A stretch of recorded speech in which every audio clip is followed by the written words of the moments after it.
Good morning or good afternoon. Welcome to the International Data Sharing, Fostering Engagement, Transparency and Accountability webinar. The webinar has been organized by the EUCAN ELSI Collaboratory group. That is a group of experts participating in the ELSI work packages of 7 projects with a common objective that is facilitate data sharing to promote scientific research. The projects involved European countries and also Canada within their partners. Our group, we have periodic meetings where we share our discussions, concerns, and results of our projects. This picture shows our first meeting in London in August 19. It was a face-to-face meeting. So now we want also to disseminate and to share our work with other stakeholders. And for this, we have had the essential help and support of Anna-Lena Guske and Erika Grana that collaborates in some of these projects in the dissemination teams. And now we can go to briefly present the agenda of the meeting. We have 2 sessions. Session 1 includes 4 presentations, and questions to speakers will be addressed in the beginning of session 2. Please ask your questions using Q&A feature in Zoom and not the chat function. And in the second session, we will discuss the questions and also some recommendations that we have shared thinking about the objective of the webinar. Okay, so we can begin with the first session. We have a little change in our agenda, and the first speaker is well known by all of us. Thank you, Micaela, for joining the seminar. We have, you have in the documentation of the webinar a presentation of the huge biography of Micaela. So now I'm just going to say that Dr. Mayhofer is a social scientist, and now she leads the Code of Conduct for Health Research Initiative. And she's co-director general of BBMRI, Eric, and she's a well-known expert and also friend of all of us. So Micaela, the floor is yours. You have 15 minutes and you can start your talks. Thank you. Thank you so much for the kind introduction, and of course it's a pleasure and a privilege always to exchange in this group, and this group exchanging is just wonderful. I just want to confirm that you see my slides in full screen mode.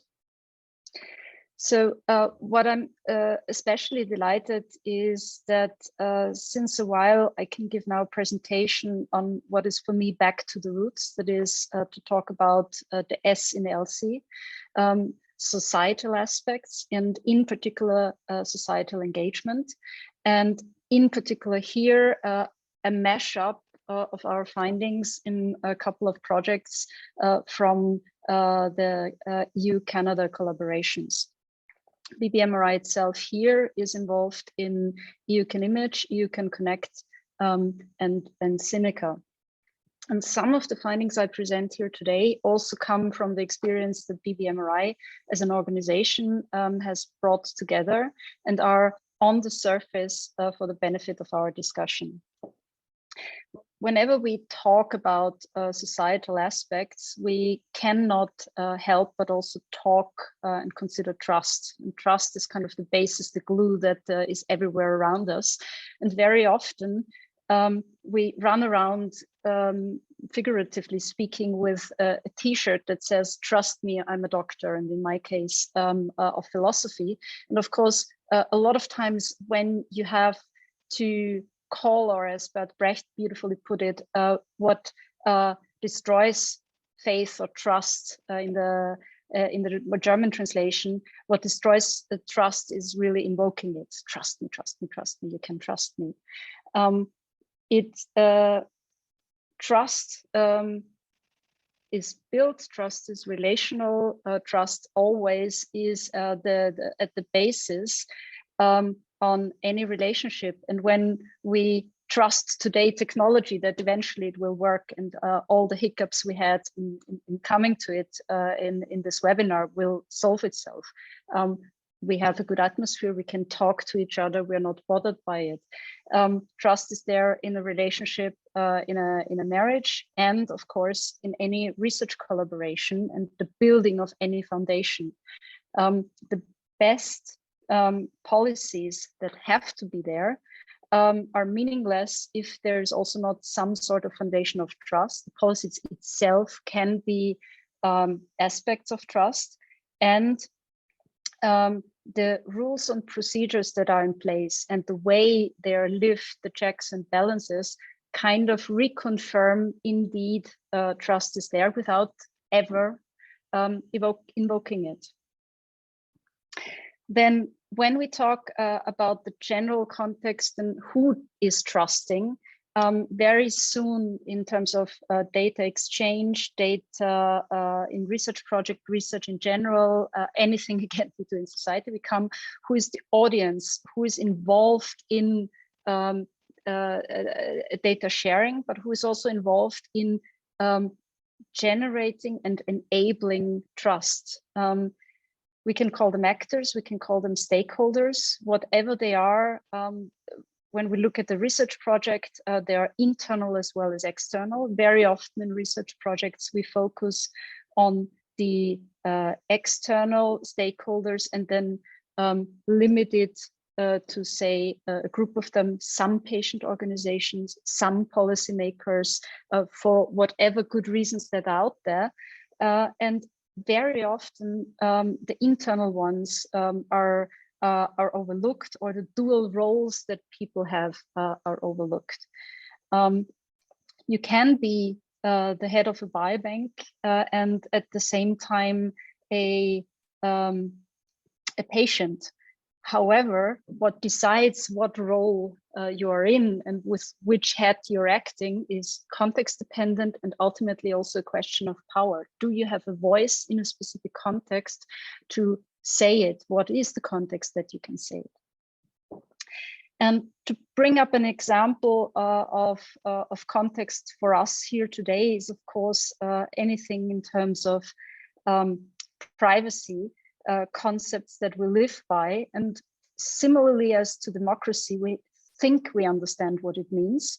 But at the end of the day, if we really have a discussion about it, I doubt, or I think that when starting to compare, even if on paper it says the same thing, how it is lived is different in different countries, or even again in regions. Now, what makes privacy obviously very interesting is, even though we acknowledge some cultural differences between Europe, some countries in Europe, US, Canada, worldwide, we can agree on that the privacy concepts are developed in the 19th century. However, the technological promises that we expect are already there today are certainly the 22nd century. I would personally argue that Star Trek helped here quite a bit. We see also when we look at biobanks and collections and whether clinical or population-based, are largely based on solidarity. We recently hear the argument of data altruism. However, they're in competition in terms of context and what it means for the individual as well as for the users with direct to consumer services, and the expectations that are set out to them are very much shifting between those two. So we expect, for instance, the same user experience when we share as patient our data to public biobanks very often as we're operating with Google. Now, coming down to the mashup observations from projects, when we talk about the assessment of engagement with society and whatever that can means, the first steps are key. Identify who is your audience, what are you talking about, what is your context. Embrace that there is no silver bullet that solves this is societal engagement. In one aspect, it might mean that you need to talk to a marginalized, vulnerable group in a specific region, or it is gender considerations that you have to take on board, or it is something internal, sticking with gender now, a gender bias that is set up in the development of algorithm. And the societal engagement here also includes to take it in by design when developing technological tools. In that sense, be aware of what the limitations are. Limitations are absolutely natural.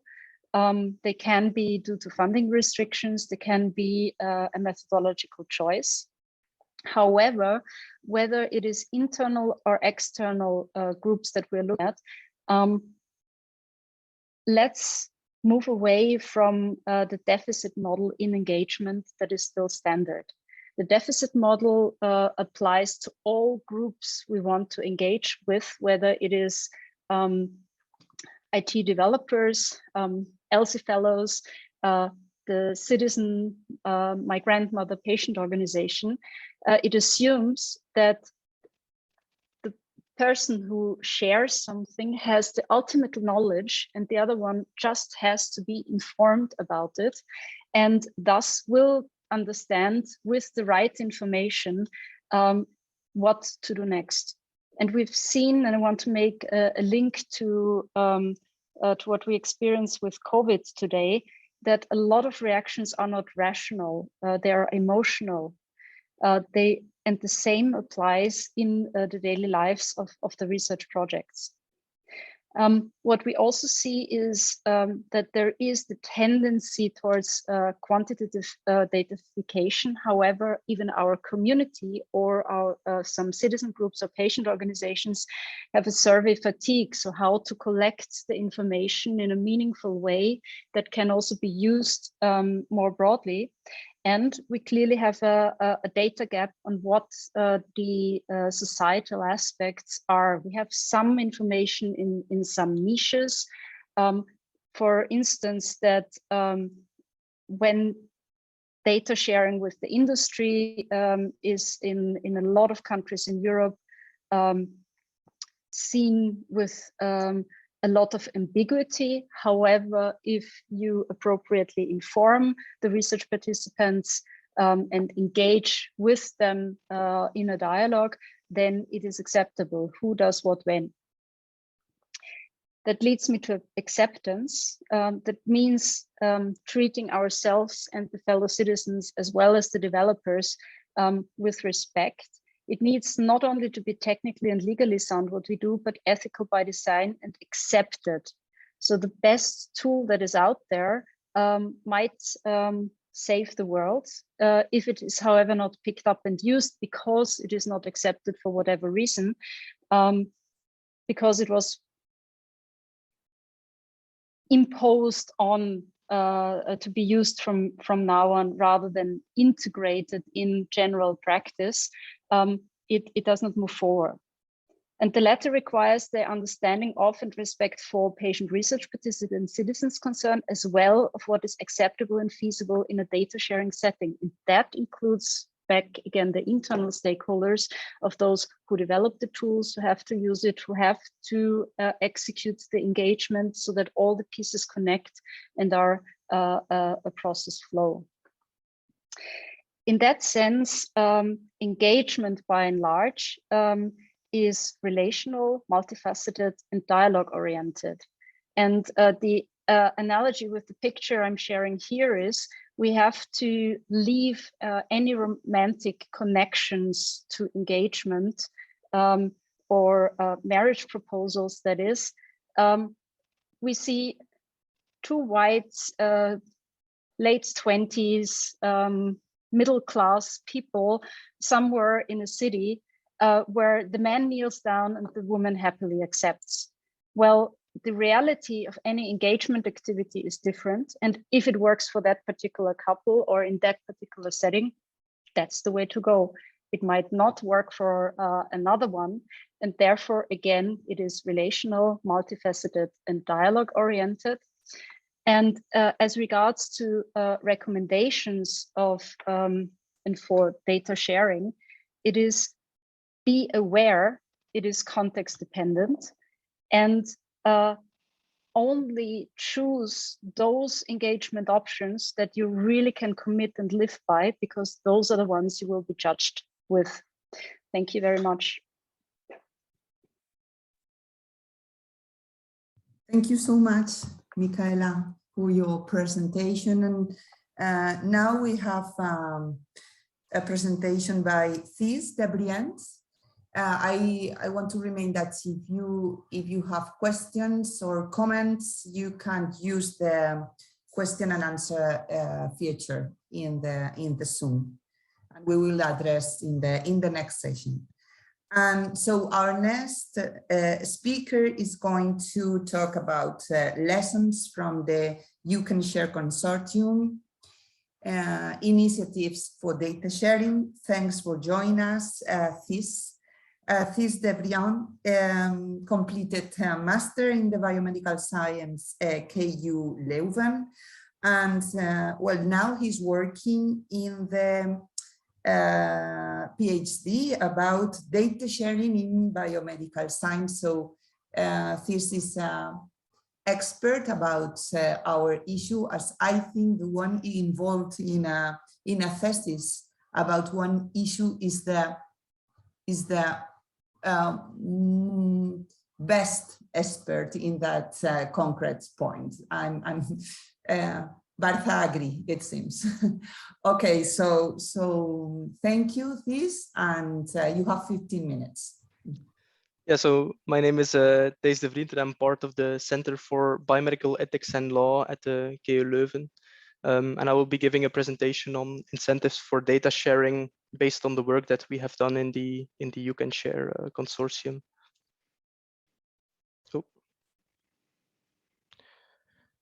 So why do we talk about incentives for data sharing? Well, this is because many leading academics have argued that there's something wrong with the incentive system in academia, because it rewards behavior that it rewards individual achievement at the cost of the public interest. And I give you one example here, which is by Ida Sim and co-authors on a paper published in Science, which states that research reluctance to share is a rational response to existing incentive systems that measure and reward individual achievements, partly based on the accumulation and use of closely held data sets. And one of the interesting questions is, of course, whether if we build infrastructures, data sharing platforms, and they function well, so they prove to function well technically, will this be sufficient to address problems over data sharing or not? So will it be sufficient to overcome or to get people to share data that might not consider that very desirable before? And these kind of ideas are not only represented in the opinions of academics, but also are part of a larger policy reorientation in the context of open science. And I outline here 3 policy documents that everyone I would recommend everyone to go through. So this is the metric tied, the DORA declaration, which has been signed by a lot of funders of science as well, and the Leiden Manifesto. And I've outlined here a couple of central ideas in these policy documents. So the first, as I explained, is that the design of our current evaluation system might prevent scientists from engaging in open science practices, one example of which is data sharing. These documents also state that we need to reconsider the relation between quantitative measures of scientific productivity and qualitative assessments in evaluation, that we need to move away from commonly misused metrics in academia, and we need to develop novel, responsible metrics. And that these novel metrics should not only be output-based, so the number of publications and the number of times data is shared, but that they should also be process-based. So did you publish open access or not? And these novel metrics should not only be about analytical publications, so publications on analytical pieces, but also they should relate to intermediary products and processes such as software and data. And what we did in the EUCANSHare consortium is we performed an interview study with cohort holders and platform developers on barriers and incentives for data sharing. And this is I show you here a coding scheme that emerged from our interview study. And we found that various factors can influence sharing, but also the way data is shared, so active collaboration or not. And these are credit and recognition, lack of resources, so the perception of loss of control.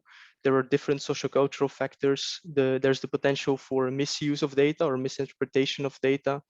And there's also various legal and ethical barriers that play a role. And I will delve here a bit into concerns over credit and recognition, but first we need to understand 2 premises. So the first is that data production can be seen as an investment. So when you are spending resources, time, personnel on producing data, you're not spending exactly the same resources on something else, namely publishing analytical articles on the basis of data. So this is really an investment. And the process of data sharing also takes work. So you need to set up often a system to share data efficiently. You need to evaluate proposals. You might need to prepare anonymized data sets, might need to engage in administrative work, and also provide feedback after you have shared the data for the purposes of the research project. And this is why co-authorship has become quite common for data sharing. And it's what Clémence Pinel referred to as a rentier model, because co-authorship is sort of the payment that you get for the labor that you put in that is not recognized if you do not get co-authorship.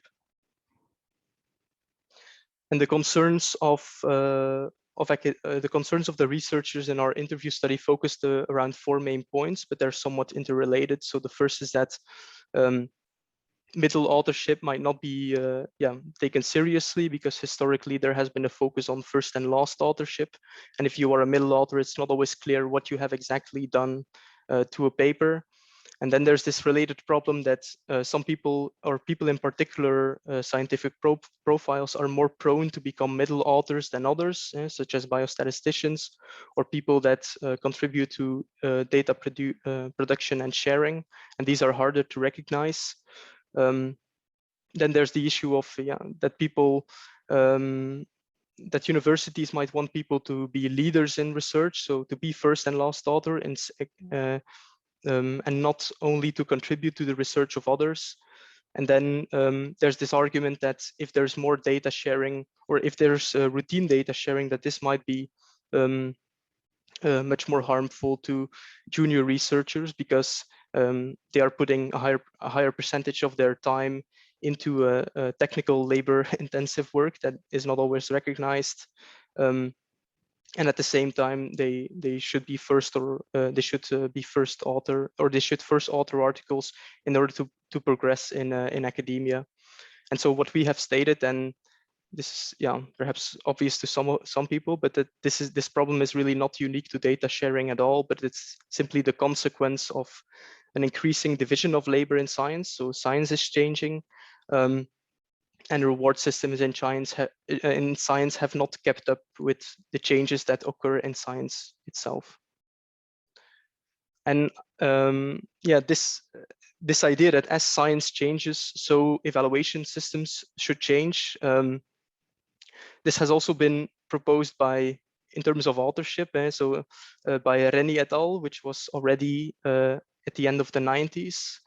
And Rennie et al. Proposed a contributorship model instead of an authorship model. So they advocated moving away from authorship and embracing contributorship. And at the end of the 90s, authorship looked like this. So I call this a traditional authorship model. So the right to remain credits, you had a right to claim credits if you had substantially contributed to the work, but it was only for particular forms of work. Yeah? So for particular forms of labor. And at the time, it was not for data contribution. And then you were accountable for the entirety of the article. And Rennie et al. Criticized this and said that we should move to contributorship, by which he meant that we should simply give a contribution to science. We should then be named as a contributor. We should be responsible for our own contributions. And then and obviously the contributions are disclosed. And so there's no qualifier for being a contributor.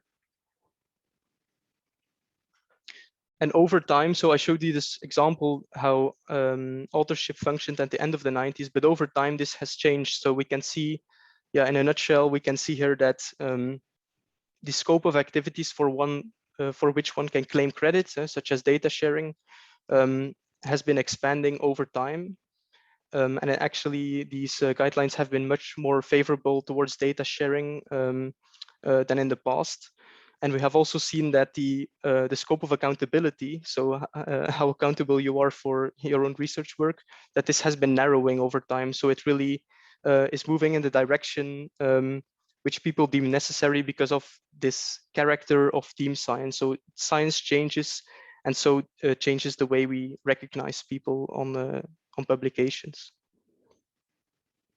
At the same time, there have also been important evolutions in contributorship itself, such as the standardization of contributor statements in 2014 through the credit taxonomy. And the number of journals is obviously is actually rising. The number of journals that adopt this taxonomy is actually rising over time. And so future potential things that might happen in the future in terms of the credit taxonomy is that they might be people might consider adding weights to the individual contributions, such as through a system with different levels or through quantification. And these contributor statements might also need to be tailored to particular research areas. And in our interview study, people were generally positive towards contributorship, and people saw, or researchers saw advantages and disadvantages. But in general,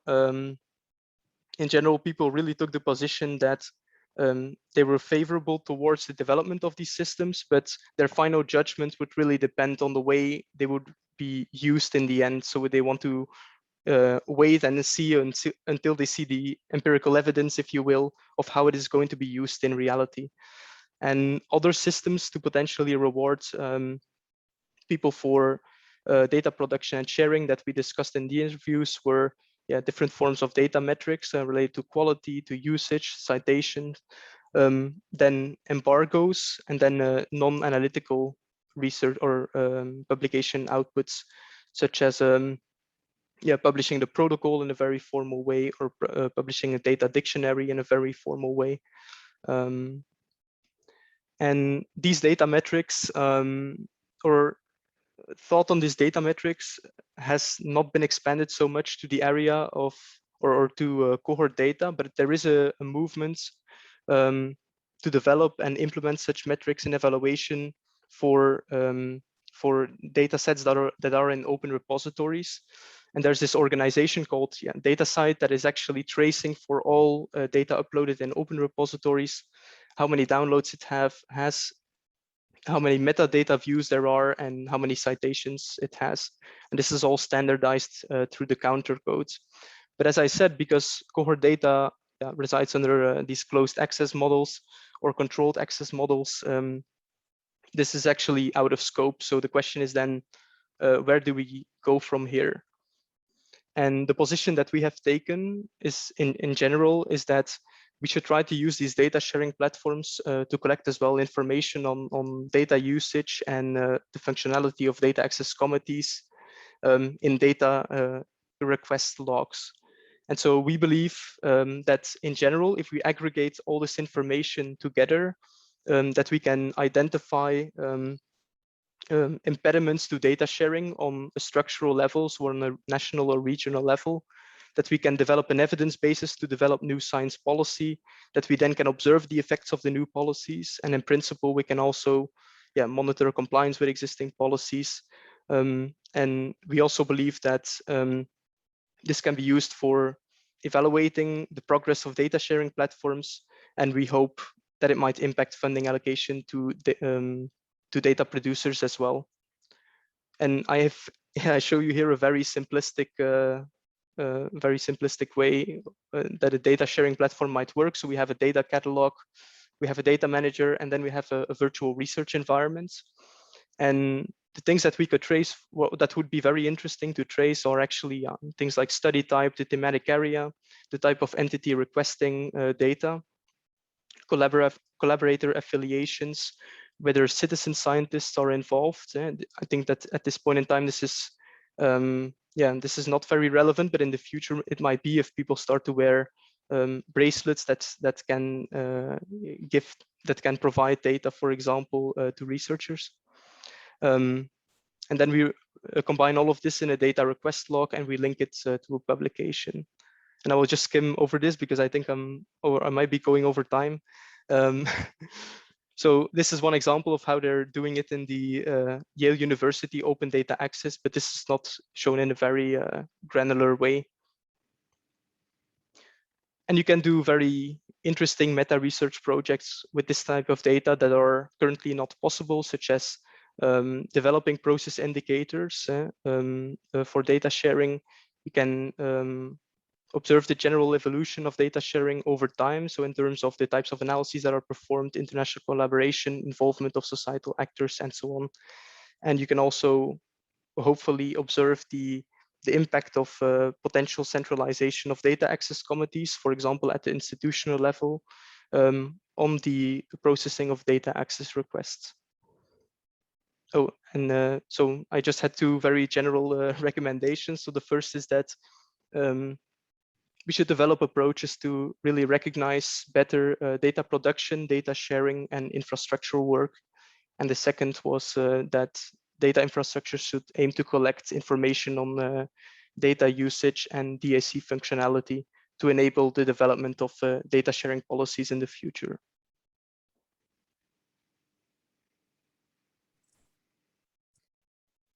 Thank you so much. This very interesting presentation. I'm sure we will have questions and comments in next session.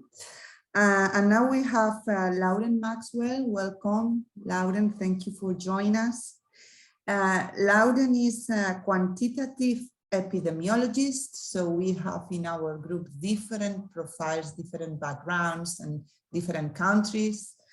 And now Lauren is working in the Heidelberg Institute for Global Health.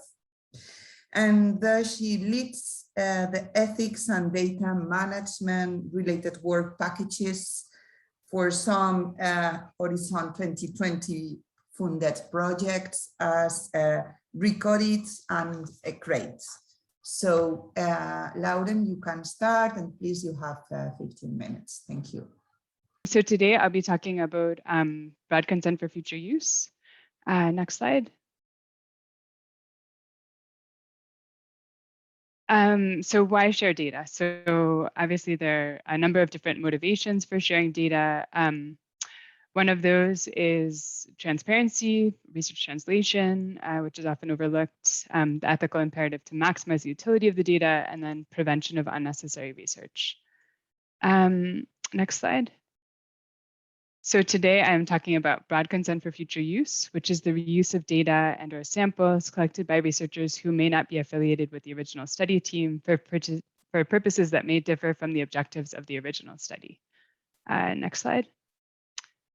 And I will just be going through some work that we are doing as part of the ReCoD-ID project, and also as part of the COVID-19 Clinical Research Coalition.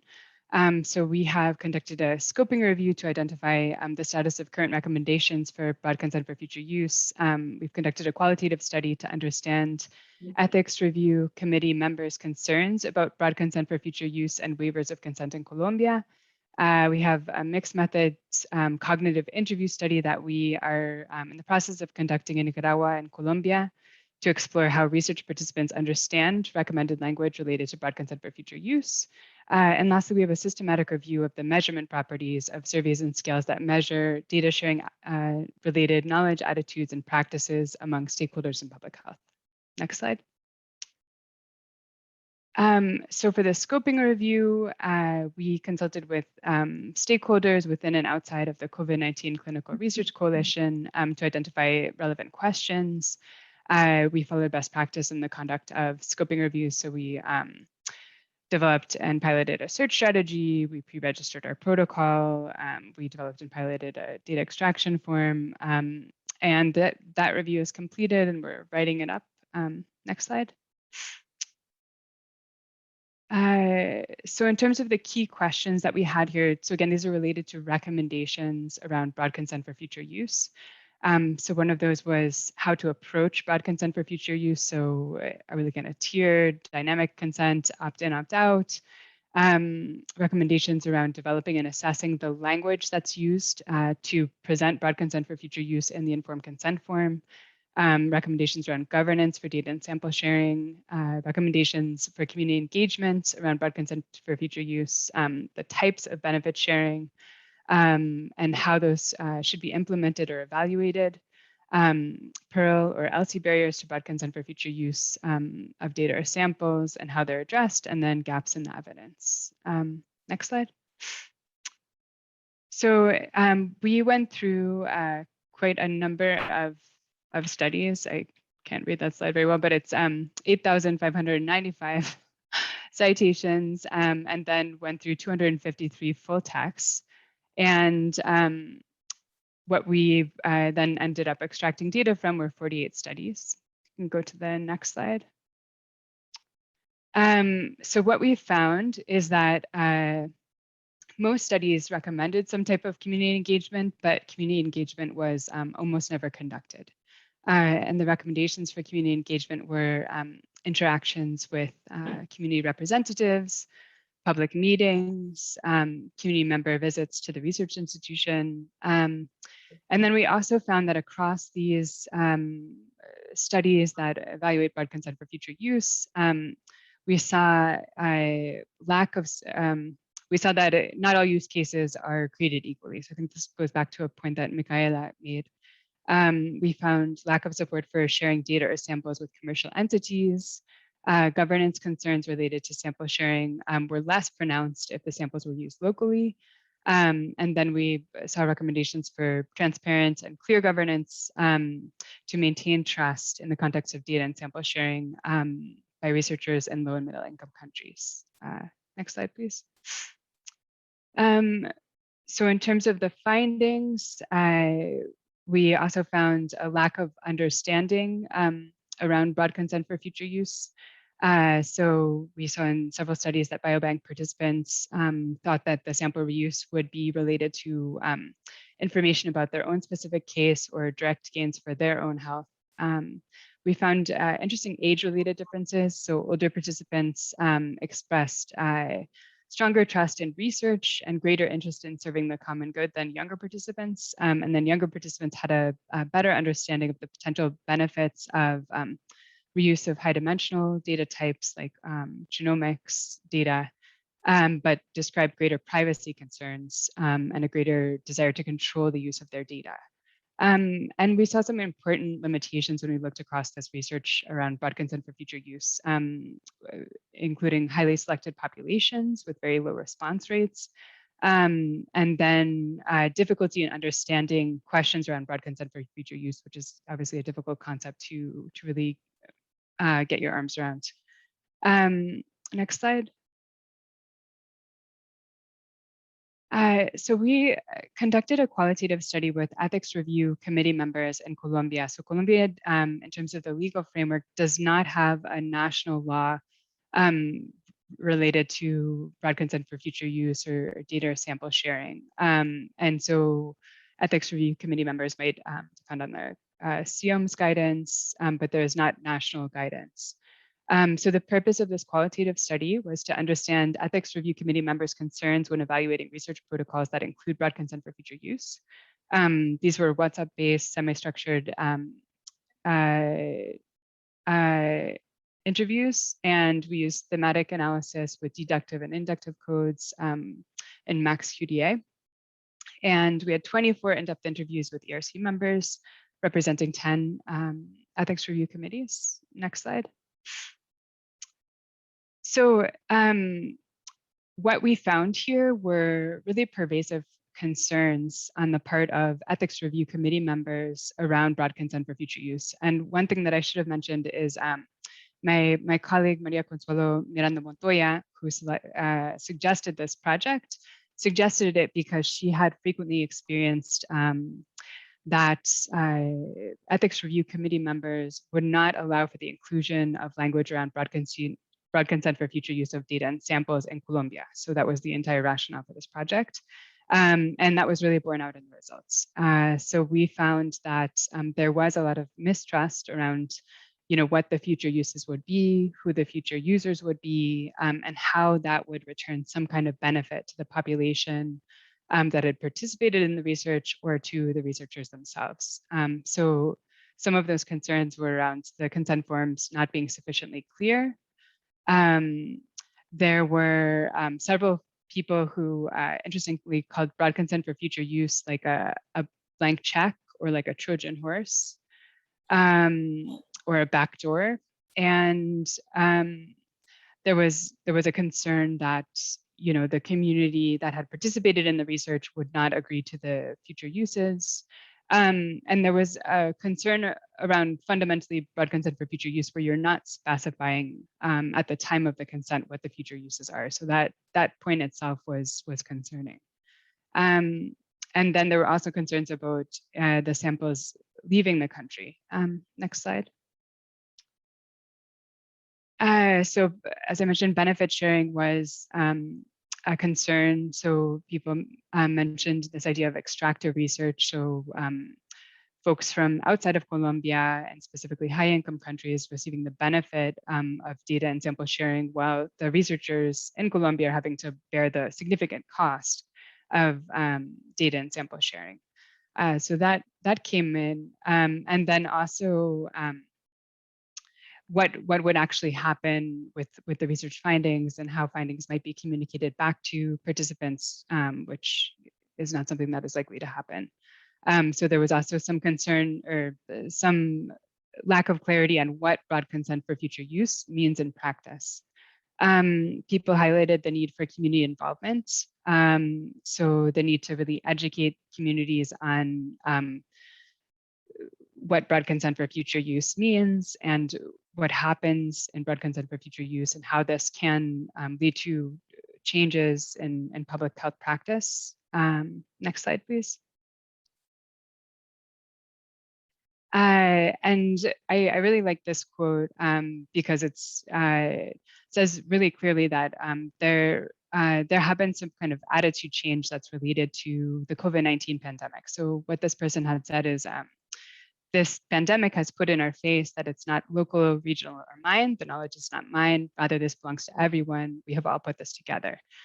So we did find a number of participants saying that in COVID-19 response, there were concerns because at the time that we were doing this research, there was no vaccine rollout in Colombia and there was vaccine rollout in high income countries. And so there was a concern that there wouldn't be vaccines in Colombia, but samples could be used to develop vaccines, but that would then be rolled out in high income countries, and that the types of vaccines and the type of refrigeration required for those vaccines would mean that the vaccines developed with information or samples from Colombian research participants might not be able to benefit the Colombian research participants because the infrastructure to support those types of vaccines is not there in Colombia. And then that was contrasted with several folks who mentioned the importance of big data and the importance of really coming together in this pandemic to think of data as a public good and really use data. Next slide. So we also are in the process of wrapping up a mixed method study with infectious disease cohort participants in Colombia and Nicaragua. The purpose of this study is to explore research participants' understanding and agreement with language used in recommended broad informed consent for future use of data and biospecimens in Colombia and Nicaragua. So this is the specific language that is recommended by UC Berkeley's Institutional Review Board. And then to also use or identify recommended language from participants to better describe broad consent for data and sample sharing, and then compare the language and the understanding and agreement with broad consent for future use across these populations. This is a cognitive interview study where we're evaluating the actual understanding of the language in the informed consent forms, and then we're also conducting or implementing the Banks SP, which is an interview related to knowledge, attitudes, and practices around sharing biospecimens. So the research participants in this mixed method study are coming from longstanding dengue and Zika virus cohort studies in Nicaragua and Colombia. Next slide. So what we have found, sorry, I should have said this. What we have found in the last study was that there is a lot of confusion around broad consent for future use related language. Specifically, participants do not understand that they will not be informed about the broad consent and the future uses. There's a lack of understanding around the reuse of genetic data, and in several cases, participants mentioned that they thought that the way that genetic data was described in these kind of stock forms for informed consent was actually related to cloning. So there's not an understanding of what genetic data is or what the reuse of genetic data is. We also found, again, this belief or expectation that sharing data or samples would benefit the research participants themselves or their children who are engaged in the research studies. And then we saw, interestingly, the same finding that we found when we interviewed ethics review committee members in Colombia, which is that there's a lack of comfort with broad consent for future use when the types of uses or the types of uses and the types of users are not specified.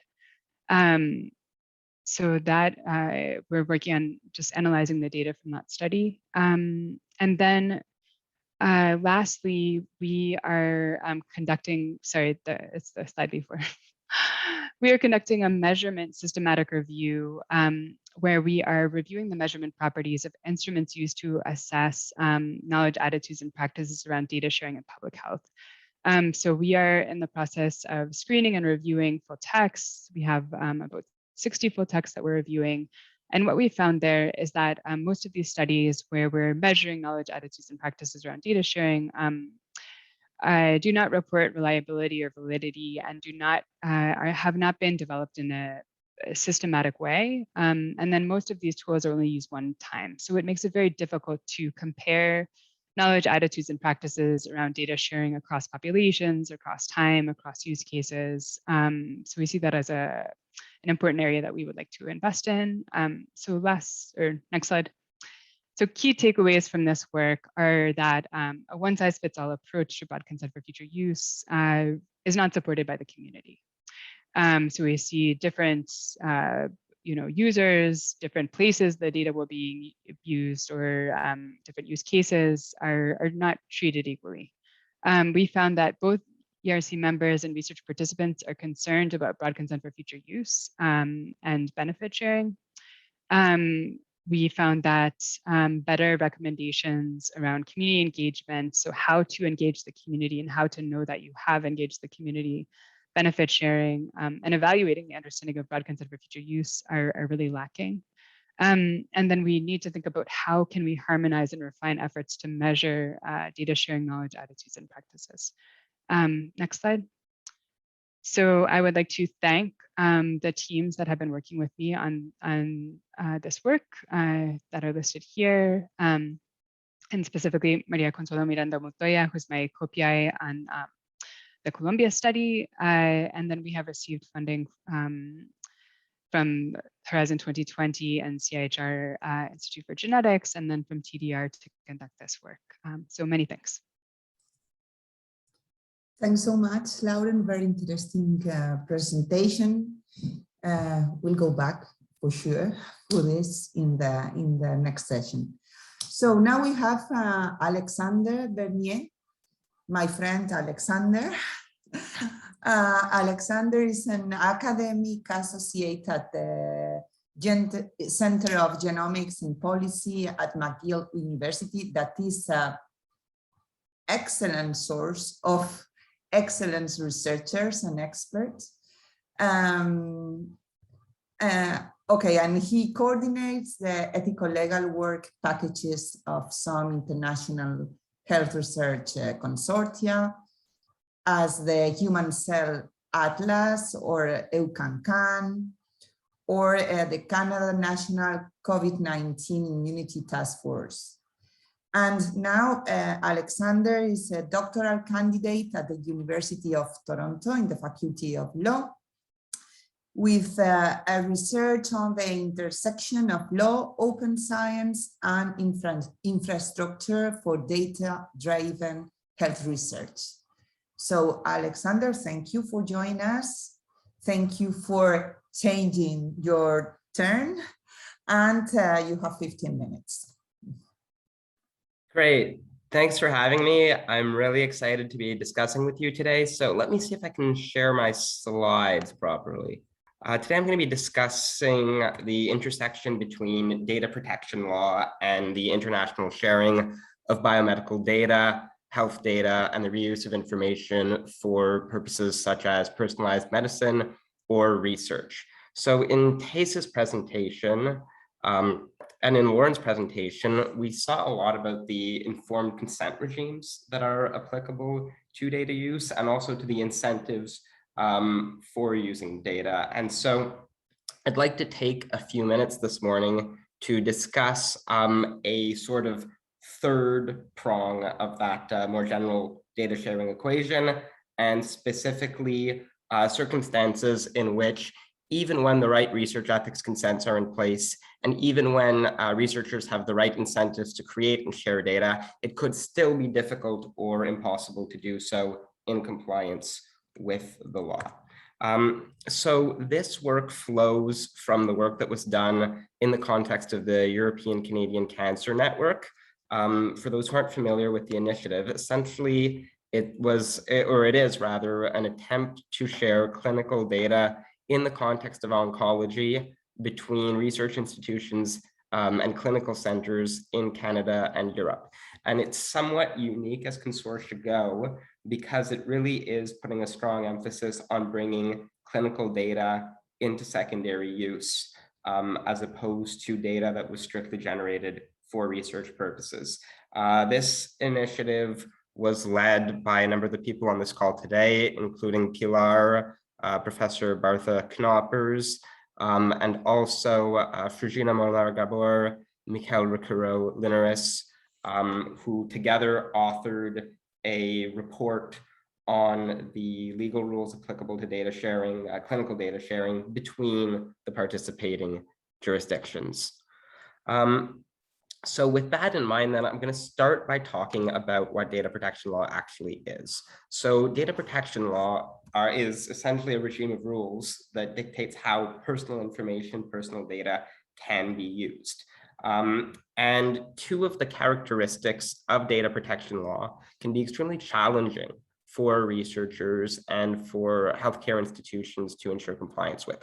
So the first of those is that data protection law tends to be organized across national, subnational, and sector-specific boundaries. And what that means is that it tends to apply specifically, say, to the private sector, to the public sector, to the health sector of a country, or alternatively on a country-specific basis, and also on a subnational. So in Canada, you might think a province. In the United States, you might think a state.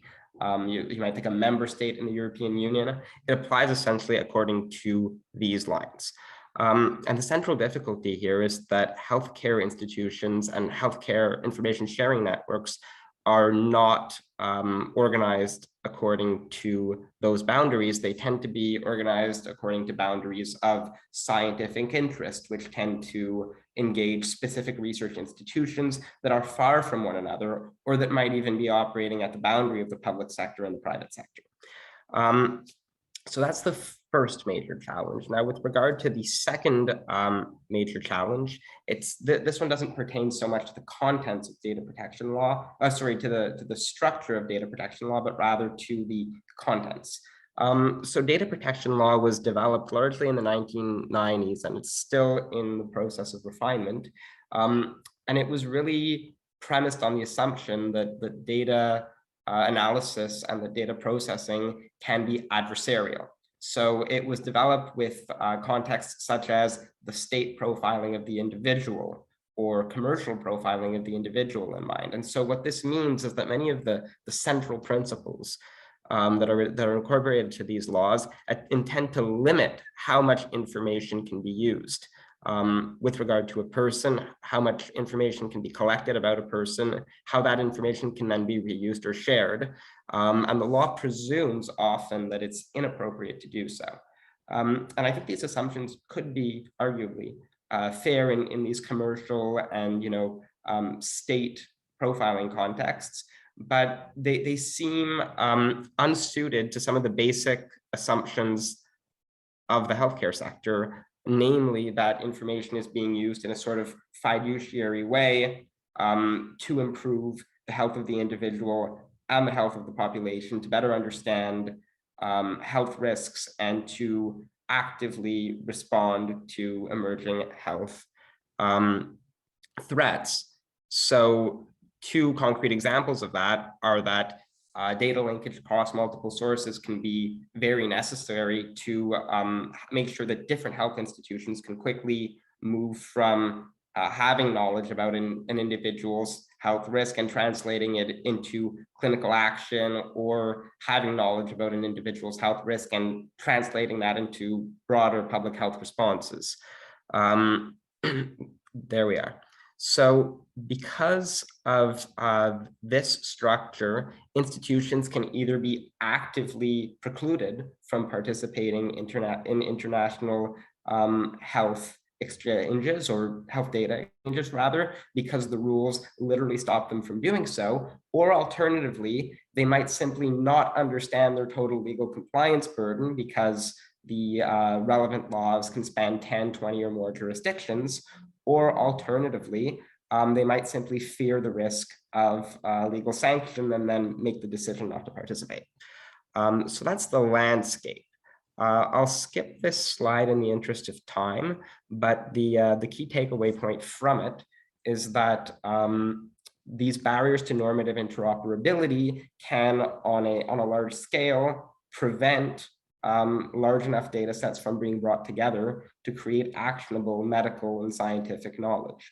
That it's not simply a problem of making things difficult for researchers. It can actually be the difference between being able to do relevant research, being able to provide personalized medicine, and simply not being able to do so because the data sets that are available are too small. So now that I've sketched out the problem statement, I'd like to make basically two kinds of recommendations. So the first set is, what do we do about this now? So how can organizations respond to challenges in sharing information, to challenges in bringing data sets together? And the second set of recommendations that I'm going to make address a broader point of what should legislators do? So how should the law change? With regard to solutions that can be put in place right away, there are two broad categories of solutions that have been proposed. The first are organizational solutions. And so these essentially attempt to respond to the complexity of data protection law by putting into place structures that allow organizations to quickly understand and react to their obligations and make sure that data sharing is performed in a privacy-preserving and legally compliant manner. So a few examples of these are firstly core sets of permissions that institutions agree upon as necessary precursors to performing information exchange. In the consent context, we can think of these as core consent elements. And those of you who are familiar with biomedical research consortia, oh, sorry, I'm just gonna open this back up. There we are. Those of you who are familiar with biomedical research consortia are probably already used to working with these. The rationale behind this is that although it can be very difficult to harmonize obligations completely amongst tens or 20 different rule sets that are applicable to data use, it could still be possible to understand whether the data from a large number of different institutions can be used for one specific predefined purpose, and to have each institution go through a checklist and say, yes, our data sets are available for this particular use of interest. This can create an infrastructure of data that can be used for future purposes in compliance with centralized rules. The second kind of tool is organizational bodies, and essentially groups of experts that are responsible for providing ad hoc guidance and governance services to a data consortium or to a data sharing initiative. So here we can think of things like data access committees, data privacy working groups, and so forth. The idea here is to bring together legal knowledge and domain-specific technical knowledge in order to translate real data use practices into the terms that the law is more familiar with. So for instance, data protection legislation tends to use a lot of specialized language, like whether the data is identifiable, whether it's being used for a new purpose or for its original purpose of use. And here the role of these bodies is really to translate from the practices of engineers, of scientists, which are highly technical and specialized, into real world legal evaluations that say, yes, this technical practice complies with this aspect of the law or is aligned with this aspect of the law. A number of different consortia have used these to great success, including the International Cancer Genome Consortium, the Human Cell Atlas, and a number of others. So having discussed these organizational practices, I'm going to run through a number of other very simple organizational tools that can be highly successful in responding to indeterminacy in data protection law. Contracts, different tiers of data access, ontologies that establish the permissions inherent in a particular data set in harmonized language, and lastly, open intellectual property licenses. And these tools are distinct from the latter in that these really are either tools for communication or else private law tools such as contracts that try and give future users of data very clear indications about their expectations with regard to that information. These can both simplify legal compliance, but can also simply be useful in providing individuals with clear certainty about what they're allowed to do and not allowed to do with information. Other than organizational tools, there are another category of tools that have been highly successful in simplifying data protection compliance, and those are technological tools. I'm going to discuss two kinds of technological tools, but the first ones are simply those that try and minimize trade-offs between data utility and privacy. So we often hear, and I think to a certain degree it's true, that there's an inherent tension between data utility and data identifiability. And that is to say that the more you remove identifiers or potentially identifying information from your data, the more difficult it becomes to use this information for an analytical purpose, and the less true it is to the underlying biological reality that you're trying to describe. And so certain technological procedures have been developed to try and palliate these tensions a little bit. Here we can think of things like genomic beacon systems or federated analysis systems that essentially perform analysis on data and allow individuals to query the data, but don't give them access to the underlying raw data that's queried. So you might think of this as being able to ask your calculator for the sum of two numbers without actually being able to see the underlying numbers that were used to perform the calculation. You still find the summary information that's relevant to you, but you mitigate or eliminate the privacy risk of seeing that underlying personal information. Other such mechanisms include quantitative tools for describing the privacy infringing potential of information. And here we can think of things like K-anonymization tools and differential privacy. So these are highly technical, and I'm not going to run into the details of them right now, but essentially what they do is they formalize how much a person's information differs from the information of the general group that it's drawn from. And what this allows scientists to do is to clearly understand whether releasing a piece of information to the public or in controlled access could reveal new information about the people concerned and lead to their identification. Other technological tools that aren't so concerned with privacy itself include the DUOS system that was developed by the Global Alliance for Genomics and Health, and I believe also MIT and the Broad Institute. And essentially what this tool attempts to do is to perform the complex process of matching different permissions in data without needing an individual to go and review each informed consent or each series of legal rules. So you might imagine this as a computer that instead of requiring a person to read 500 informed consent materials or 500 different laws to understand how the information can or can't be used, this system would simply compare these permissions in an automated and rapid fashion to save everybody the time and the effort.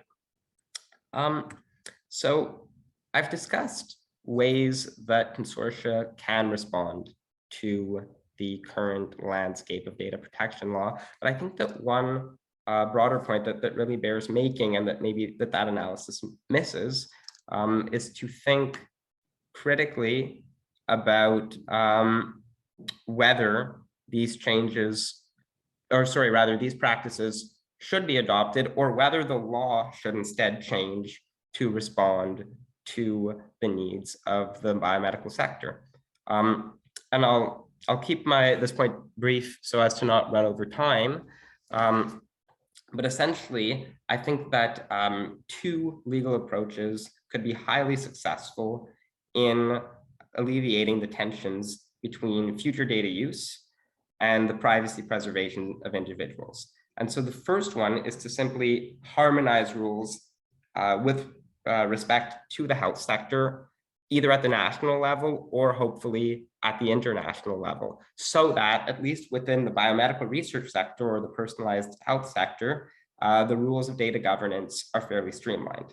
The second one would be to move away from a model of prescriptive rules towards a data stewardship model. So rather than having laws that dictate clearly what can and can't be done with institutions' data, to place the emphasis on selecting appropriate stewards within institutions who can make informed decisions about how information can and can't be used. Thank you. So thank you so much, Alexander. Very, very interesting talk also. So now we finished our first session, and we have Bartha Noppers that needs no presentation. is really well known by all of us. We have Bartha Noper, who is going to chair the second session. So Bartha, is your turn. Thank you. Thank you, Pilar, and welcome everyone to this session. What we're hoping to do is to start with Q&A from the attendees themselves to the speakers. So indicate in your Q&A in the question who you'd like to answer your question. I must say, Pilar and fellow organizers and speakers, I was rather overwhelmed, I have to say, by the richness of the presentations. Absolutely excellent. And in case I don't have time to say this at the end, there was so much in the slide presentations today that perhaps our ELSI Collaboratory might want to take up and this whole discussion further when we have, hopefully in 2022, a face-to-face meeting. So just wanted to put that out as food for thought, because I really am impressed by the presentations. So let's go to the Q&A, and speakers can also please ask questions of each other. All right, so what I'd like to do then, chair's privilege, I have two questions. I'll start with Lauren. You know, the skepticism revealed by your work, by your research in the South American countries, particularly in the COVID context, where your last slide showed that people thought, well, wait a minute, this is different. Maybe we should have broad consent. Maybe we should contribute or see data as a public good. Do you think that this skepticism in how data sharing works, where it goes, who gets it, who does what with it, is linked to what Tace was saying? Is that we don't have the metrics on how these data holders, these data platforms, these data trusts and actually work, like who uses them, who gets the data, what's done with it, how does it serve the public good? So I'm going to ask Lauren to start, if she can, by answering that question. Yeah, absolutely. So I think the metrics are really missing, which I think these spoke to as well. And I have a systematic review that I've been working on, where we're trying to say, okay, you know, how are we measuring the effects, positive or negative, of sharing data? And then the idea is, you know, how can we do a better job of measuring these? So I think what we don't have, what we have are a bunch of case studies that are highly selected about, you know, how does data sharing benefit public health? But what we're missing is, how does data sharing really change, you know, move the needle on research translation? So how does data sharing translate into benefits for researchers in terms of new collaborations, in terms of new grant money, new publications, and also for communities in terms of access to new medications or therapies, and then public health more generally. So I think we're missing the quantitative side to that. And what I think would be a useful thing to do is to think about this from like a bibliometrics, altmetrics standpoint, and then also network analysis. Because what I think we would see, like just, you know, having worked in this space for a little bit, is that new networks are forming, new types of inquiry, are people are being engaged in kind of new fields of research from data sharing, which is quite meaningful. But there's been some nice work on how to measure research translation, and that's quite tricky. So I think there just needs to be some more kind of group work on how can we do a better job of actually measuring research translation, which is where we're falling down, because when we think about data sharing, we're just looking at like how many times was this data set downloaded, or how many people have registered in this platform, and that's just not enough to tell the full story. So I think that's part of it. I don't think that's where the folks, you know, on the ground who are participating in the cognitive interview study. So these are cohort participants in rural areas in Colombia and Nicaragua. And I think part of it is the language. You know, we're going at this with a language that even ourselves as academic researchers really can't describe in a meaningful way. And so that's what I really like about this cognitive interview work, is that we're getting, you know, we're saying, okay, this is the concept we're trying to convey to you. And then we're hearing what the community how they say that concept in their words. And I think that this idea of, an academic center providing a formula for, informed consent, and then the IRB or the ERC insisting that you use their formula is really detrimental because the motivation for informed consent is, that it's informed consent. And broad consent for future use is difficult to describe. And then I think also we're really missing the guidance on, what is good governance. And so we can't communicate that to ethics review committees because we don't know what that is. Or, we have so many different ideas of what that is, or we just haven't written it down. So I think we also need just more of a focus on what does good governance look like? How can we ensure that good governance is happening? Community engagement is happening, benefit sharing is happening. So I think, again, the metrics piece is really missing here. Okay. And then the language piece too. Yeah, thanks. Thanks, Lauren. There's so many disciplinary backgrounds in the presentations.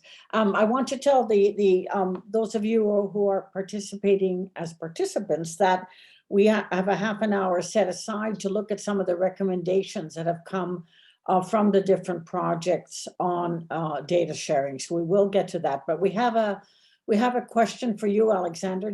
Can you see it? Yes, I can. Absolutely. So essentially, the question here asks that one of the legal solutions proposed is to create a special purpose legislation at the national or regional level to harmonize rules applicable to health data for health research. And then asks whether the GDPR is reasonable, useful, and sustainable in this regard. Does it reach harmonization? And let's see. Are there any positive examples of useful legal solutions that have been put forth? So personally, I actually think that both the GDPR and a lot of the laws that have been inspired by it. So here we can think of the recent law that was implemented for consumer privacy in California, Canadian data protection law, Japan's data protection law, some of the data protection laws in Korea, amongst others. I think they have a central flaw with regard to promoting biomedical data use and data use in the health sector more generally. And specifically, that's the fact that the presumption against data use is baked into these laws. So data uses always need to be an exceptional derogation from a rule that says, unless you can show that you really need this information, you can't use it. And I think that's fair in the, say, the consumer context, frankly, but it becomes problematic in the health sector because failing to use information can in and of itself lead to worse health outcomes.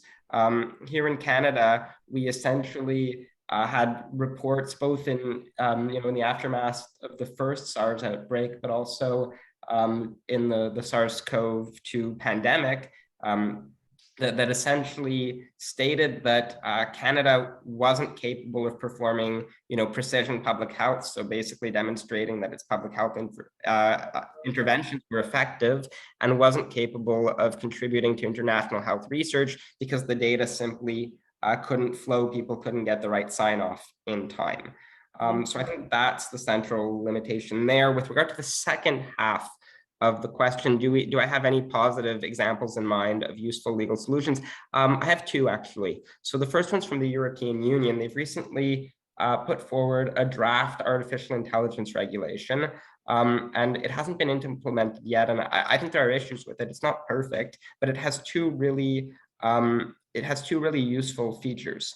So the first one is that it only applies to high risk uses, and these are very clearly defined in law. And there are specialized bodies that can come and determine what other high-risk uses of artificial intelligence are. And what this means is that there's instant legal certainty for regulated institutions as to when their activities fall within the scope of the law and don't.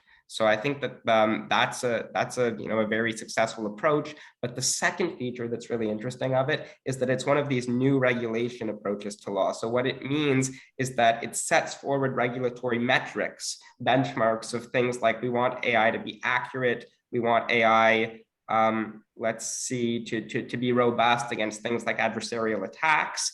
And then it doesn't define what those means.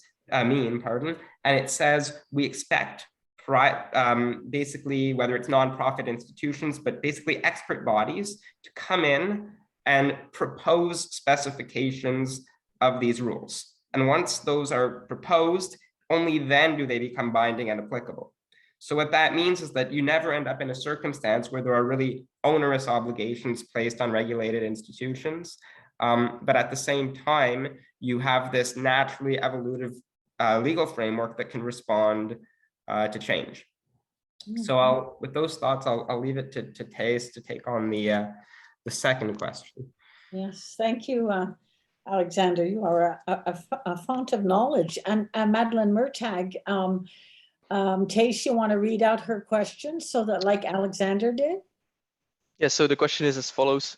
I'm interested to know how your respondents talked about how things have changed or not in relation to data sharing. Data-intensive research has, and data sharing has clearly been a concern. Is it getting worse? Are the concerns changing?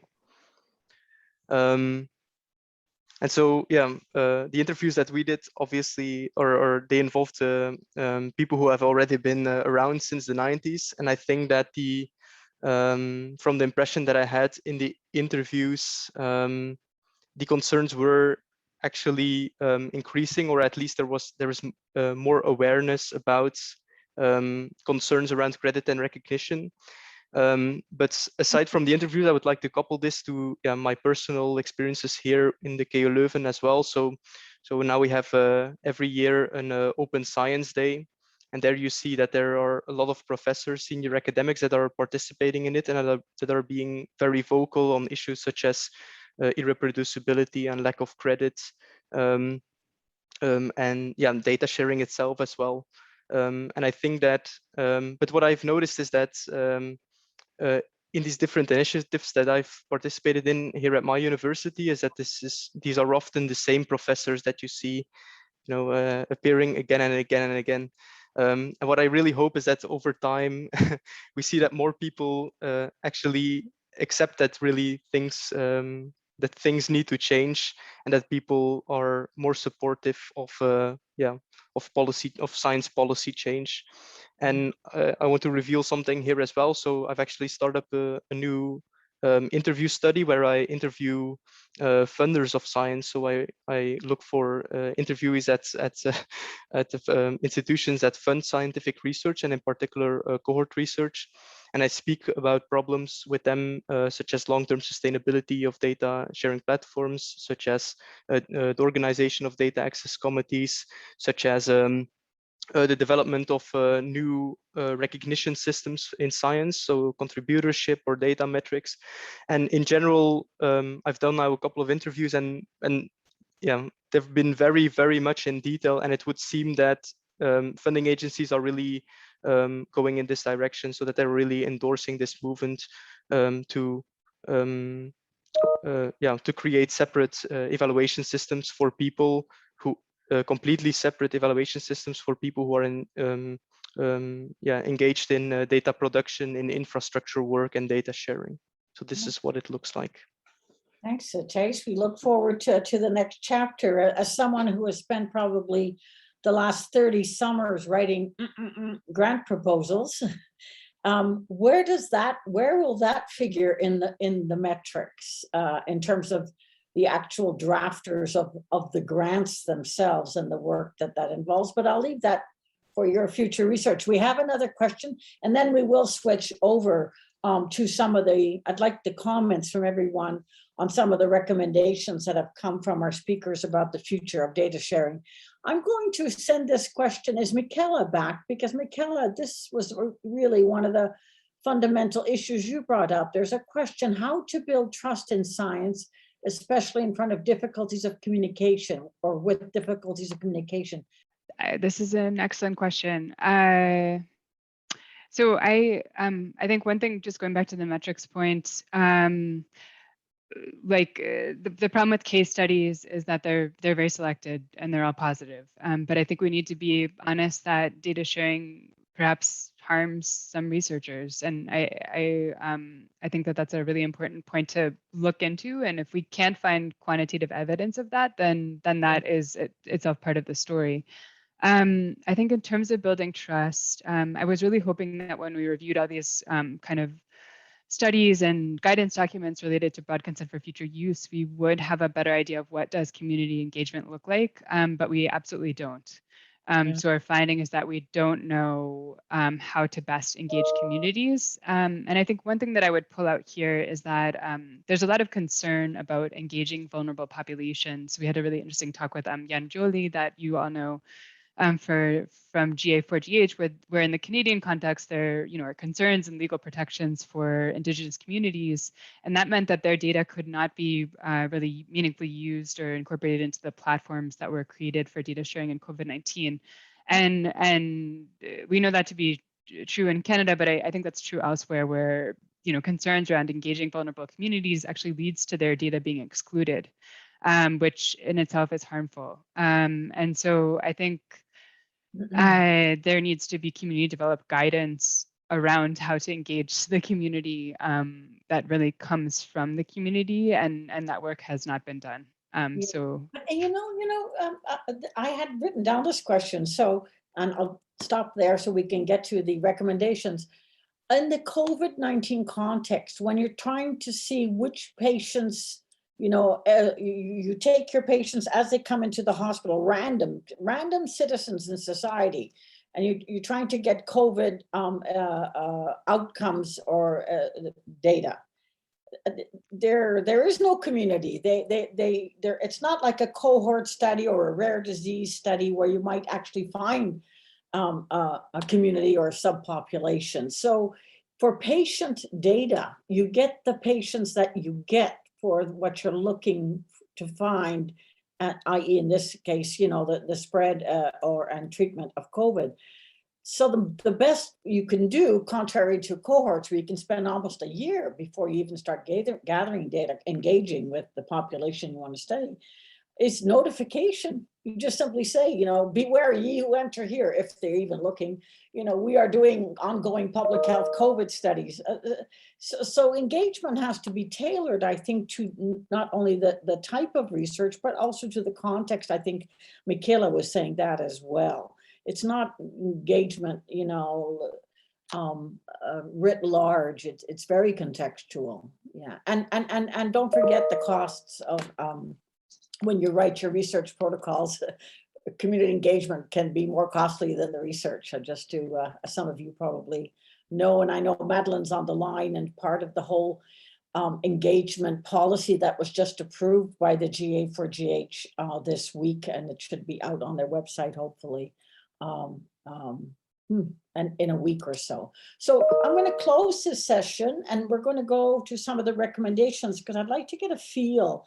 The ELSI Collaboratory is a mixed bag of projects, and so what across all these projects is we haven't really discussed this yet. So this is the first time we're presenting this, and we'll have to have a meeting ourselves to look at some of these recommendations. So the first one, and thank you, Massa, for sending that one in,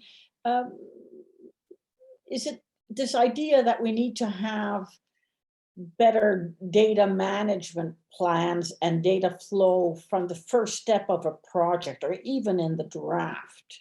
And then all these gaps and barriers and things that you hit, which happen, could be solved early on and managed sort of like anticipatory type of governance.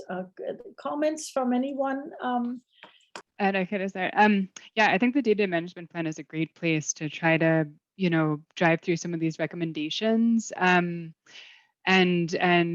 having a machine readable data management plan where we can really think about, okay, how have these recommendations been taken up would be very helpful. I think as well, having some kind of checklist that's reviewed by an ethics review committee, or like something like the consort guidelines or the Prospero guidelines, that's more related to the kind of ethics and fair principles would also be helpful. So thinking about like journals as, you know, stakeholders here and actors, funders, and then also registries. So like clinicaltrials.gov or something, just having part of this be part of the registrations that we can actually find this information would be terribly helpful. So I really like the suggestion.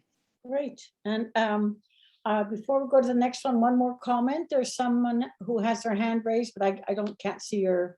So go ahead, whoever. If you hover your mouse over their name.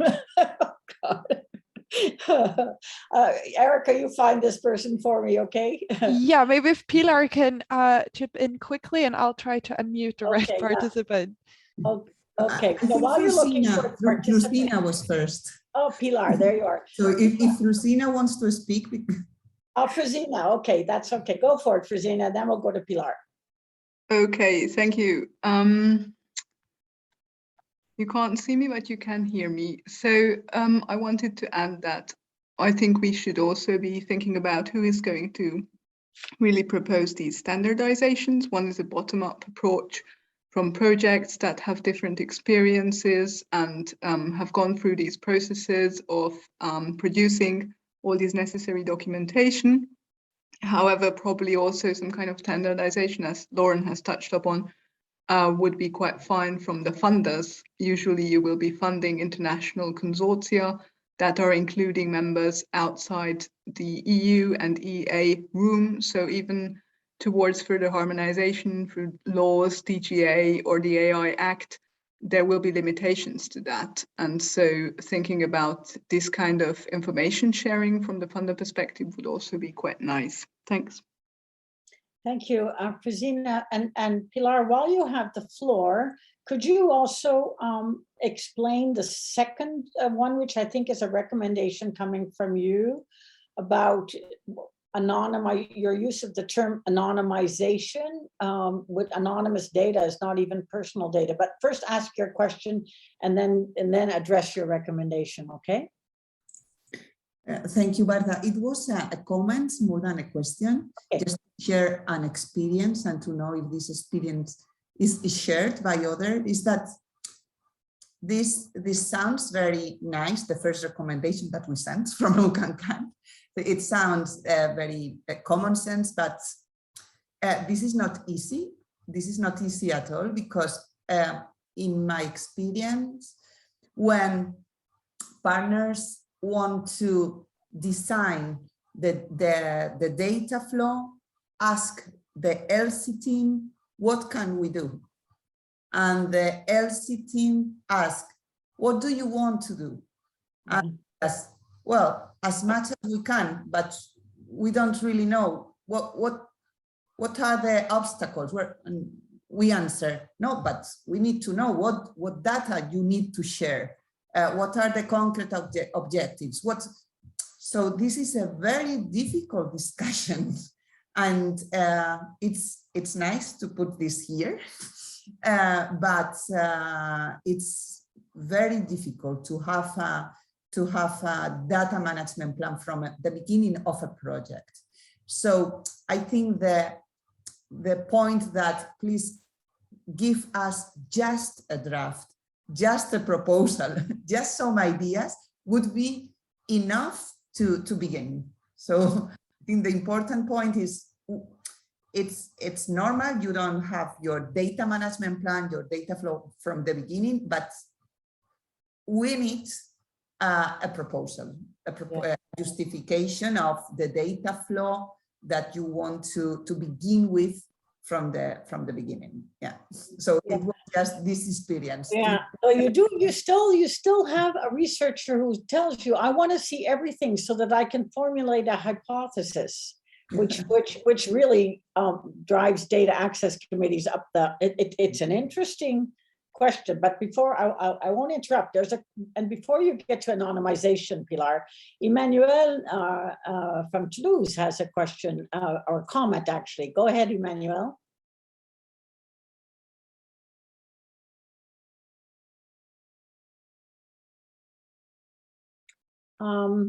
If you can't get on, I can read what Emmanuel put in the Q&A. To follow up on Lauren's comments and depending to whom these recommendations are addressed, that's a good question.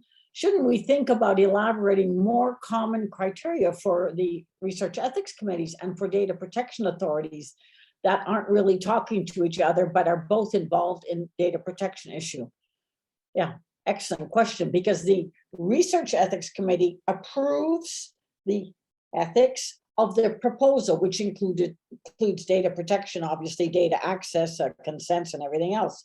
And then the data protection authorities or even the data access committees are, again, there with their own a set of rules that comes when people want to access the data, and then they have to go back to see what's allowed. And the crosstalk between, excellent question, between research ethics committees and data protection or data access, I think is something that's an excellent recommendation, by the way, because in some countries, research ethics committees do both functions and aren't really set up with the IT know-how and the statistical significance and so on. So it's an excellent recommendation. We'll add it to our list.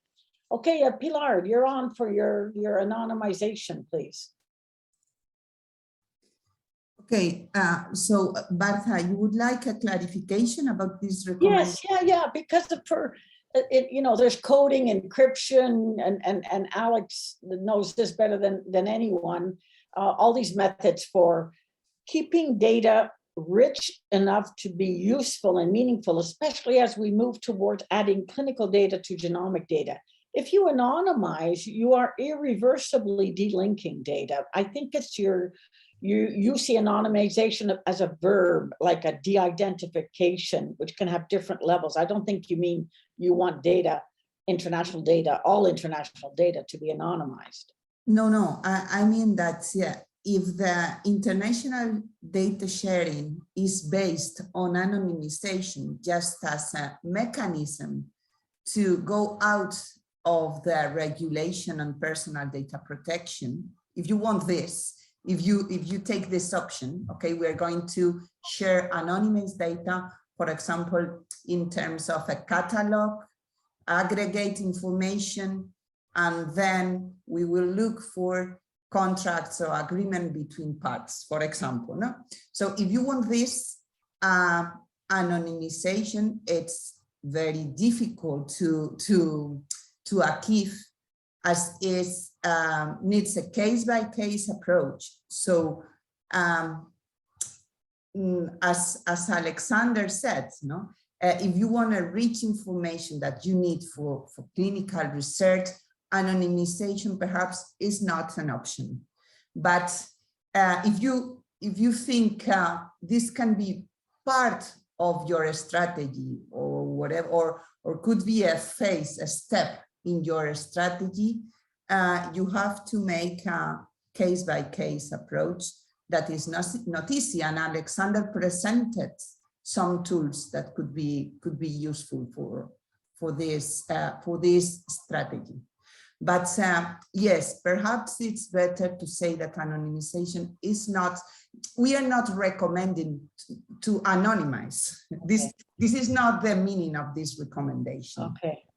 We have to clarify that. Is that if this is an option, okay, you have to go by this strategy. Yeah. Perhaps to clarify that. Thanks for that clarification. Erica, if there aren't any further questions that I may have missed, we'll go to the next. And yes, you're right, Alexander did address some of the sophisticated IT tools that they have to maintain the richness of the data that you need internationally to be able to be shared and yet protected sufficiently to meet the criterion of the GDPR. Yeah. So the next one, which I think is Alexander, you had both of these already in your presentation about special purpose legislation enabling the secondary use of personal data. And there's another one about specialized institutions and funding mechanisms for the creation of open biomedical data sets, including centralized national repositories. Oh, that sounds like a dream. Comments from anyone on the panel or in the audience on these two recommendations? Michaela. My comment was still on anonymization as well. Okay. And that is,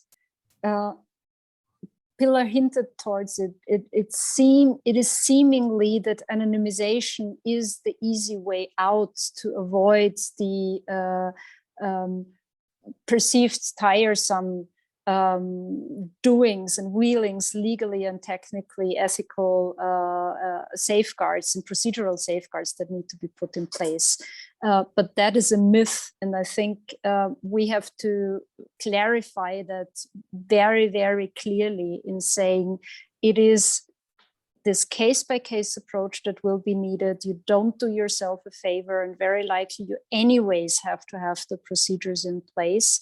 So think it through. It might be that anonymization is the way for you to go in one specific context, but not another. What is certainly is the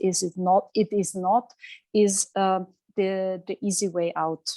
Yeah, thank you for that comment. We also have a comment from Lauren and then Frizina, and then we'll try to do the last 4 recommendations in about 5 minutes or so. Okay, go for it. Lauren. Yeah, so I just want to make a plug. So I completely agree with this need to move beyond anonymization, where you lose the richness in the data, towards the different mechanisms that Alexander mentioned for shielded access to the data. So where the data aren't moved, but they can be accessed through code because they're actually interoperable, or there's a software approach to accessing shielded data. But then I think the ELSI kind of component needs to follow that. So it's not clear to me, what does informed consent look like? What does community engagement look like when you don't actually access the data? There's, no way to identify the participant or harm the participant, or, that risk is minimized. So that's one thing. And then the other thing I would mention is, in terms of national governments developing specialized institutions and funding mechanisms for the creation of open biomedical data sets. One thing that's interesting in COVID-19 is we've seen an explosion of initiatives for sharing data. So we did a review and we identified something like 90 repositories and platforms for sharing COVID-19 participant level data. And what we don't have is interoperability. So we don't have interoperability at the national level, and we certainly don't have it at the we don't have interoperability across a hospital system, let alone the national level, let alone the international level. So I think we need to have some clear conversations about interoperability at the participant level, interoperable machine readable metadata, and then interoperable governance and interpretation of these shared concerns. So yeah. I'm getting depressed.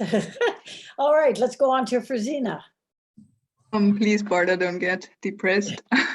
Okay. Okay, so on anonymization, I think that we need to depart from this concept of anonymized data. I don't think it's useful.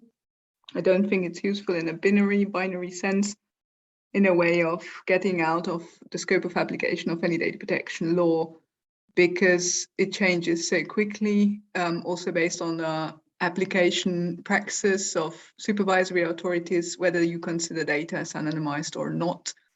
And I think even more, we need general, not data protection laws, but informational management guidance, how to deal with data generally, which is probably similar something to data protection law, but more general, in a way to provide in an ethico-legal, in a normative way, patients' protection, but also to allow for this typical interest weighing of also allowing to use the data in a sensible way, which is probably something different than data protection law in a very narrow sense.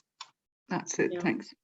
Thank you, Frizina. We still haven't answered. Okay, there's another question coming up from Felix, but we still haven't answered the recommendation about will legislation on secondary use and centralized national repositories that are funded and sustainable. I mean, it's a recommendation. I don't know. We probably need more discussion on whether it's a solution. Felix, you have a question. Here we do have a question on the recommendation. Centralized national repositories may not always be the best solution, question. distributed repositories with local control or queryable data can solve some of the problems. Okay, Alexander, this is for you. Yeah, I have some thoughts on that. So I think that's a really excellent point. I'm not a computer scientist, but I agree with the position that, from what I understand, bringing all the data together centrally at the technological level is actually a daunting task, or can be, at least for larger rich data sets. That being said, I think that one of the, I guess, key considerations is that by centralized, I think it's really important to think of it from an organizational standpoint. So specifically having in place institutions that are responsible for making sure that there are clear standards and procedures to follow for formatting data from a technical standpoint, for establishing whether it's informed consent procedures or data access procedures. So essentially, for providing value add services to the like institutions that are actually formatting the data, and for giving clear direction as to what technical or governance format should become the de facto standard amongst partners. So that's the first general thought. And to look at tangible examples of that, I confess that I don't know the specific details so well, but there was a Scandinavian economy that a few years ago put in place a common health record across its entire The Nordic countries, yeah. All its entire population, and enabled the use of it for a number of purposes, including research, population health. And my understanding is that it was actually effected through a public-private partnership in certain aspects, and was widely successful in creating, or at least fostering, technical interoperability and harmonizing permissions of data use. So I think that is what I meant by centralized. I think whether to actually centralize data in a common, whether it's a cloud or whatever, an infrastructure, is a case-by-case decision. I think there are a lot of contexts where, from a literal technological standpoint, that the data would remain distributed. Thank you, Alex. And Felix did bring up that maybe community-approved protocols and standards would be another approach. We have about 2 minutes left because we need a bio break before our next call at 10. That there were TASE's recommendations as well for attribution, recognizing data production, data sharing, recognizing infrastructure work, and also getting the metrics on which would build further trust. We also received 2 interesting recommendations from MASTA on building a transparent strategy for harmonizing data access rules. So you don't have forum shopping, which we know also occurs with clinical trials and therapies and so on. So transparent strategy for harmonizing data access rules, make fair data access by design and by default, and go beyond the FAIR principles to get incentives for consortia to identify how to make their data sharing plans public, but also sustainable. Now, I'm going to stop there just to mention that yesterday, I think it was yesterday, sorry, or maybe the other day, Global Alliance adopted, again, at that same meeting where the engagement policy was adopted, that Madeleine and Murtag and others worked on, adopted a data access guiding principles and procedural standards policy. So for your data access researchers, hopefully that will be of use to you. I'd like to close by telling everyone, reassuring them that the ELSI Collab will take this, we're not done. We're going to take the very rich presentations of today and discussions and questions and move forward together since it crosses all the projects. I'd also not only like to thank our speakers, but we were really well supported and prepared by both Anna and Erica and the whole team at Link. It really helps, form carry substance. And when you have, tech deficient people like myself, I really appreciate I really appreciate the help that you provided. So on behalf of the ELSI Collaboratory and my co-chair, Pilar, thank you everyone, and you'll be hearing from us. Thank you, bye-bye.